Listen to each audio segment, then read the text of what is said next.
नमस्कार विद्यार्थी मित्रांनो, आज आपण BA तृतीय वर्ष 6व्या सत्रामध्ये भूगोल विषयाच्या अनुषंगाने असणारा आपला पेपर साधन संपत्ती भूगोल BA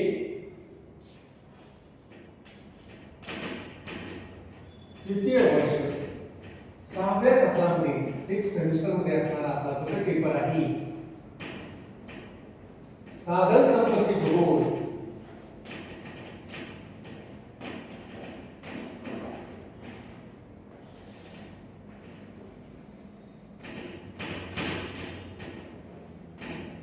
या पेपरचा आपण अभ्यास करणार आहोत। मित्रांनो, मागील तासामध्ये या साधन संपत्ती भूगोलाचा अर्थ या ठिकाणी समजून घेण्याचा प्रयत्न आपण केलेला आहे। मित्रांनो, आपण पाहतोय की पृथ्वी तलावर सर्वात अतिशय चतुर हुशार अशा प्रकारचा जर कोणता प्राणी असेल तर तो आहे मानव।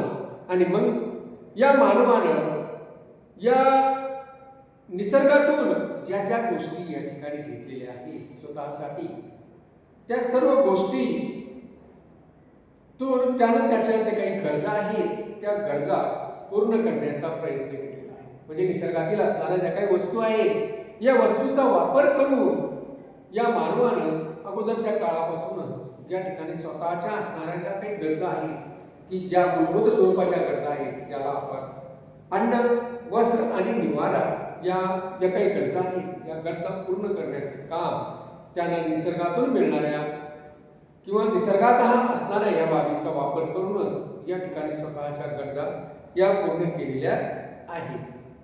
अगदी ज्यावेळेस आपण बघतो की मग साधन संपत्ती या ठिकाणी कशी होते किंवा साधन संपत्ती आपण कशाला म्हणतो, असं ज्यावेळेस आपण म्हणतो त्यावेळेस आपल्याला लक्षात येते की निसर्गातून किंवा पर्यावरणातून ज्या पदार्थाचा अथवा वस्तूचा वापर मानवाद्वारे केला जातो, मग निसर्गातून पर्यावरणातील असेल किंवा निसर्गातील असेल ज्या वस्तूचा किंवा पदार्थाचा वापर मानव करतो त्या पदार्थांना आपण साधन संपदा असं म्हणतो।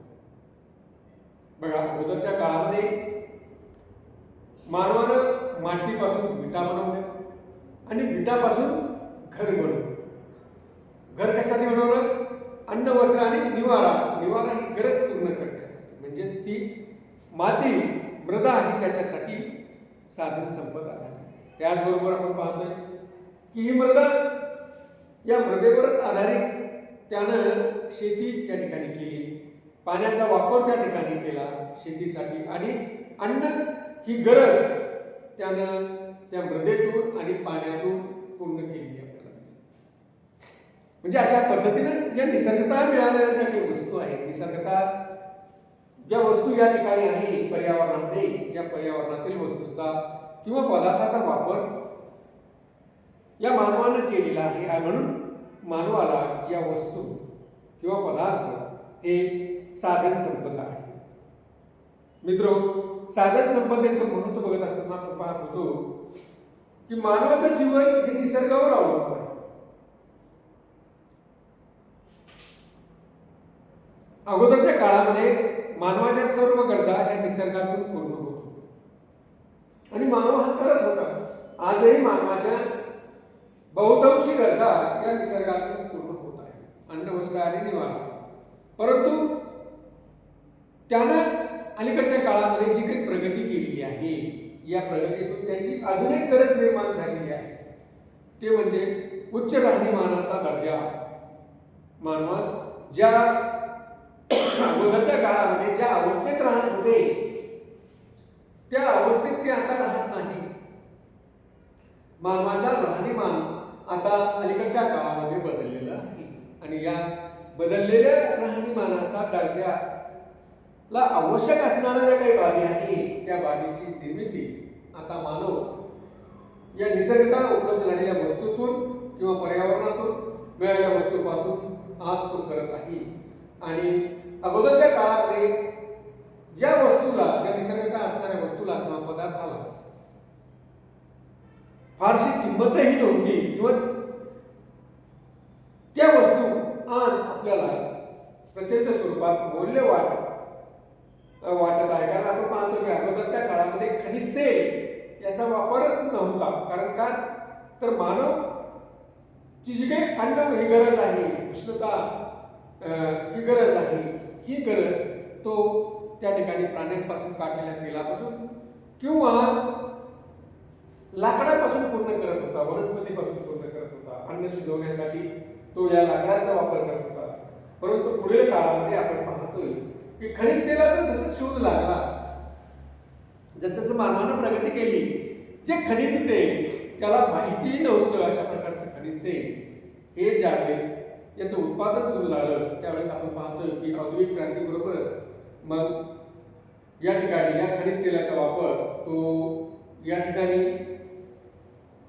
वाहनांच्या गतीमध्ये परिवर्तन करू लागला. वाहनांना जी गती प्राप्त झाली खनिज तेलाच्या माध्यमातून, वाहनांना ऊर्जा देऊन, आणि मग आपण पाहतोय की मानवाच्या प्रवासासाठी हे खनिज तेल अतिशय महत्त्वपूर्ण ठरू लागलं. त्याचबरोबर ऊर्जा साधन म्हणून देखील ठरू लागलं, त्याचबरोबर प्रकाश म्हणून देखील ते ठरू लागलं. या अशा पद्धतीनं की मानवाच्या राहणीमानाचा दर्जा ज्या पद्धतीनं उंचावला गेला, म्हणजे दर्जा उंचावणे ही देखील त्याची राहणीमानाचा दर्जा ही देखील एक त्याची गरजच असलेली आपल्याला दिसते. आणि मग आपण पाहतो की अशा पद्धतीनं अन्न, वस्त्र, निवारा आणि राहणीमानाचा दर्जा यासाठी मानवानं निसर्गातील जे काही उपलब्ध असणाऱ्या वस्तू आहेत किंवा पदार्थ आहेत यांचा साधन संपत्ती म्हणून यांचा वापर करू लागला. त्यालाच आपण साधन संपत्ती असं म्हणू लागतो. आणि निश्चित पूर्वीच्या काळी जेवढं महत्त्व या साधन संपत्तीला होतं, तेवढंच साधन संपत्तीला, या निसर्गातील असणाऱ्या साधन संपत्तीला आजही असलेलं आपल्याला दिसून येतं. तर मित्रांनो, अशा पद्धतीनं आपण मागील तासामध्ये साधन संपत्तीचा अर्थ समजून घेण्याचा प्रयत्न केला आणि साधन संपत्तीचं असणारं महत्त्व देखील समजून घेण्याचा प्रयत्न केला होता. मित्रहो, आज आपल्याला साधन संपत्तीची व्याख्या बघायची.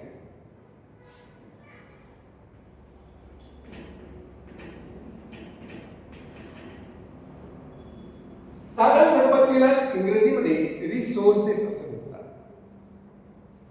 साधन संपत्तीलाच इंग्रजीमध्ये रिसोर्स असं म्हणतात. आणि मग आपण जर विचार केला की इंग्रजीतील असणारा हा रिसोर्स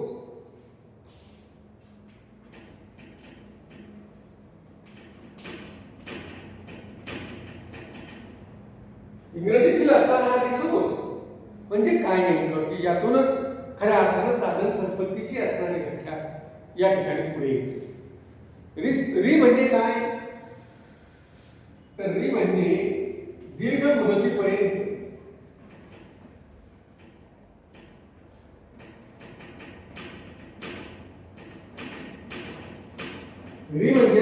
दीर्घ मुदतीपर्यंत आणि सोर्स म्हणजे साधन.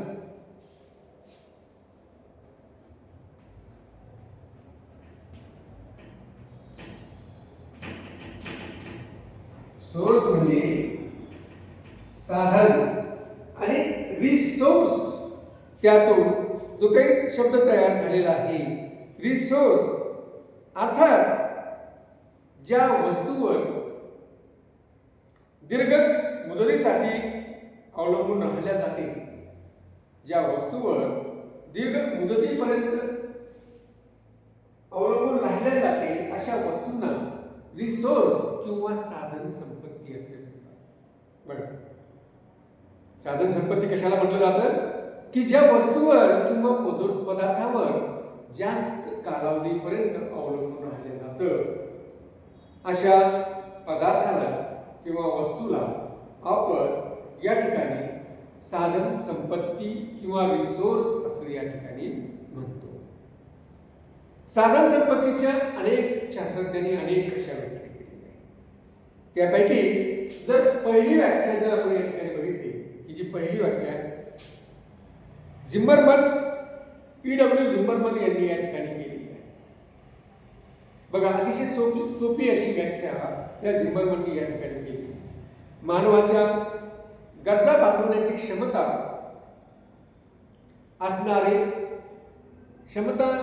मानवाच्या गरजा भागवण्याची क्षमता असणारे पर्यावरणातील घटक, मानवाच्या गरजा भागवण्याची क्षमता असणारे पर्यावरणातील घटक म्हणजेच साधन संपत्ती. बघा साधन संपत्ती आपण कशाला म्हणतो तर साधन संपत्ती म्हणजे काय की मानवाच्या गरजा भागवण्याची क्षमता ज्या पदार्थामध्ये आहे, ज्या वस्तूमध्ये आहे, पर्यावरणातील जे घटक आहे पर्यावरणातील त्या घटकांना या ठिकाणी झिम्बरमन यांनी साधन संपत्ती असं म्हटलेलं आहे. म्हणजे अतिशय सोप्या पद्धतीनं त्यांनी ही व्याख्या या ठिकाणी.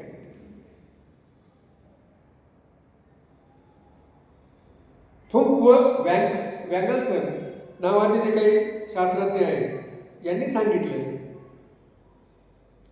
की उपलब्ध नैसर्गिक साधन संपत्ती किंवा उपलब्ध नैसर्गिक साधने व लाभ किंवा ध्येय साध्य करण्यासाठी क्षमता असणारे साधने. बघा उपलब्ध नैसर्गिक साधने व लाभ किंवा ध्येय साध्य करण्याची क्षमता असणारी साधने किंवा कोणत्याही परिस्थितीला सामोरे जाण्याची क्षमता देणारी साधने या सर्व साधनांना थुंक व वँगलसन यांनी साधन संपत्ती असं म्हटलं. म्हणजे साधन संपत्तीचे ज्यावेळेस व्याख्या करत असताना त्यांनी सांगितले की जी काही उपलब्ध नैसर्गिक साधने आहेत, साधने व त्यांचा लाभ किंवा जे काही ध्येय आहे हे ध्येय साध्य करण्याची क्षमता असणारी साधने किंवा कोणत्याही परिस्थितीला सामोरे जाण्यासाठी जी काही क्षमता देणारे साधने आहेत त्या साधनांना त्यांनी साधन संपदा असं म्हटलेलं आहे.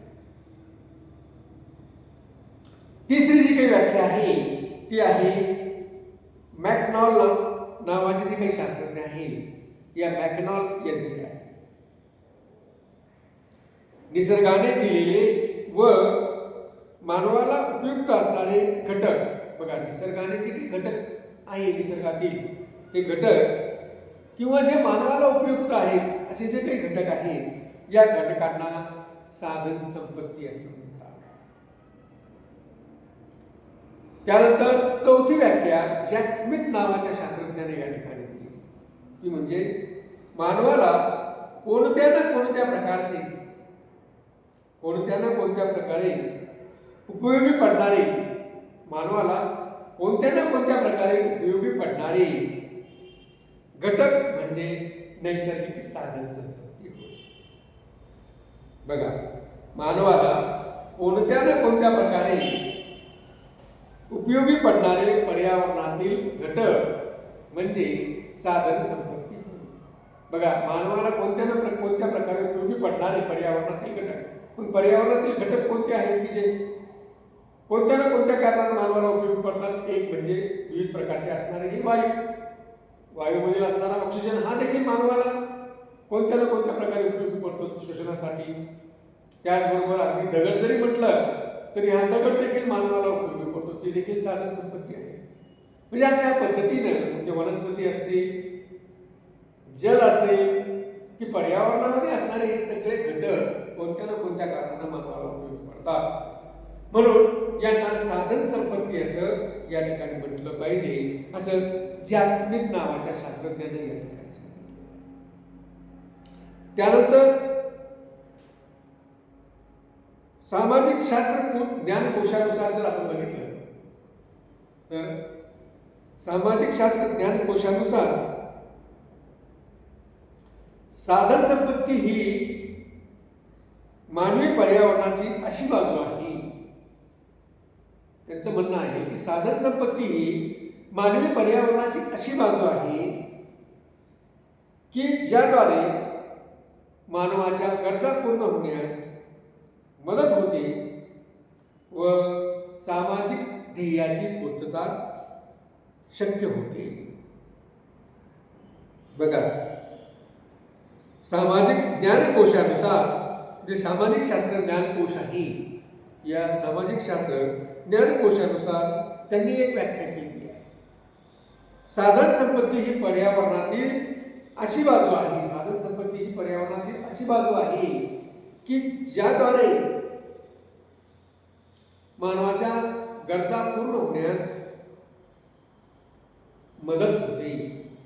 मानवाच्या ज्या काही गरजा आहेत, अन्न, वस्त्र आणि निवारा, या पूर्ण होण्यासाठी या पर्यावरणातील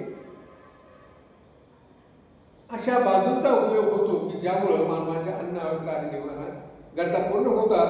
त्याचबरोबर सामाजिक ध्येयाची पूर्तता देखील होते. त्याचबरोबर सामाजिक ध्येयाची पूर्तता देखील त्या ठिकाणी होते. आणि सामाजिक ध्येय मानवाचं कोणतं आहे तर पुनरुत्पादन करणं. म्हणजेच आपण पाहतोय की जे काही सामाजिक ध्येय आहे की नवनिर्मिती करणं, पुनरुत्पादन करणं, यासारखं सामाजिक त्याच्यासारखाच व्यक्ती जन्माला घालणं किंवा एकत्र येणं, समाज निर्माण होणं, कुटुंब निर्माण होणं हे एक सामाजिक ध्येय आहे. सामाजिक ध्येय देखील त्या अनुषंगानं गरजा पूर्ण झाल्या तरच त्या ठिकाणी लोक एकत्र येतात. अन्यथा लोक जे काही मानव आहे तो परस्परापासून दूर राहिला असता. म्हणून अशा प्रकारचं सामाजिक ध्येय देखील या ठिकाणी सामाजिक ध्येयाची देखील पूर्तता या ठिकाणी होते. त्यानंतरची व्याख्या आहे ब्रिटानिका ज्ञानकोशानुसार. ब्रिटानिका नावाचं जे काही ज्ञानकोश आहे त्यांच्यानुसार मानवाला उपयुक्त असणारे घटक म्हणजे साधन संपत्ती. बघा, यांनी तर सांगितलं की मानवाला जे काही घटक उपयुक्त असणारे जेवढे काही घटक आहे ती सर्व काय आहे, साधन संपत्ती आहे. याचा अर्थ असा, वरील व्याख्यावरून आपल्याला असं दिसतं की या सगळ्या व्याख्या जर आपण बघितल्या तर आपल्याला दिसतं की ज्या वेळेस एखादी वस्तू किंवा पदार्थ मानवाची आवश्यकता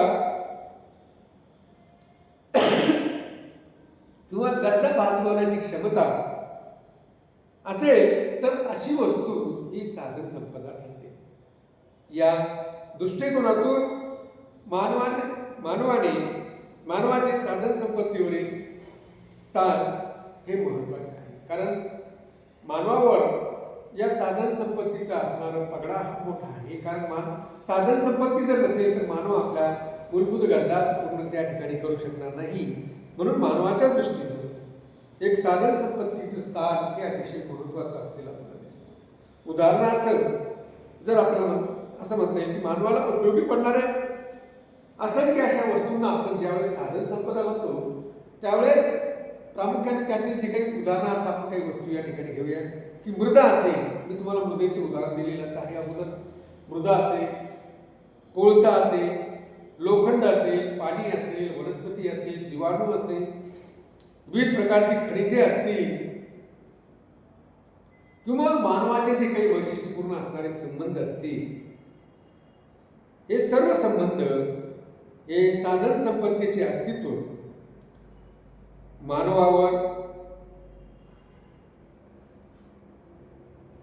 मानवाच्या वैशिष्ट्यपूर्ण संबंध हे देखील त्या ठिकाणी महत्त्वाचे आहे. साधन संपत्तीचे अस्तित्व मानवावर अवलंबून आहे, तसेच मानवाचे अस्तित्व देखील साधन संपत्तीवर आहे.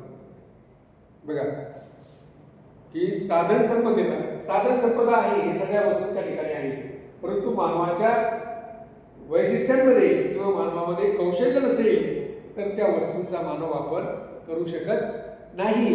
म्हणून जशा पद्धतीने मानवावर साधन संपदा अवलंबून आहे तशाच पद्धतीनं जर त्या ठिकाणी साधन संपदाच नसेल तर मानव काहीच करू शकणार नाही. म्हणून साधन संपत्तीवर देखील मानव अवलंबून असलेला आपल्याला दिसून येतो. मानवाचा जो काही समाज आहे या समाजाच्या सांस्कृतिक बौद्धिक च्या आधारावरच साधन संपत्तीचे स्वरूप ठरत असते. मानवाची बौद्धिक क्षमता कशी आहे, सांस्कृतिक आणि बौद्धिक क्षमता कशी आहे, मानव समाजाची, यावरच त्या वस्तूचं ती साधन संपदा आहे की नाही हे समजते. कारण मी तुम्हाला अगोदर सांगितलं की अगोदरच्या काळामध्ये खनिज तेल नव्हतं असं नाही, परंतु त्यावेळेची असणारी संस्कृती, त्यावेळेची असणारी इतकी विकसित झालेली नव्हती की मानव आपल्या बुद्धीचा वापर करून त्या ठिकाणी त्या खनिज तेलाचं रूपांतर ऊर्जेमध्ये करू शकत नव्हतं. परंतु अलीकडच्या काळामध्ये आपण त्याचा वापर करू लागलेलो आहोत. साधन संपत्ती भूगोल हे मानवाने शोधलेले नैसर्गिक साधनांचे साठे, त्यांचा उपयोग, त्यांच्याशी असणाऱ्या संबंधाचा आणि ज्ञानाचा विकास करण्याचं काम हे साधन संपत्ती भूगोलाच्या माध्यमातून या ठिकाणी केल्या जाताना आपल्याला दिसून येतं. तर मित्रांनो, आजच्या तासामध्ये आपण या साधन संपत्ती भूगोलाच्या विविध अशा व्याख्या या ठिकाणी बघितलेल्या आहेत. धन्यवाद.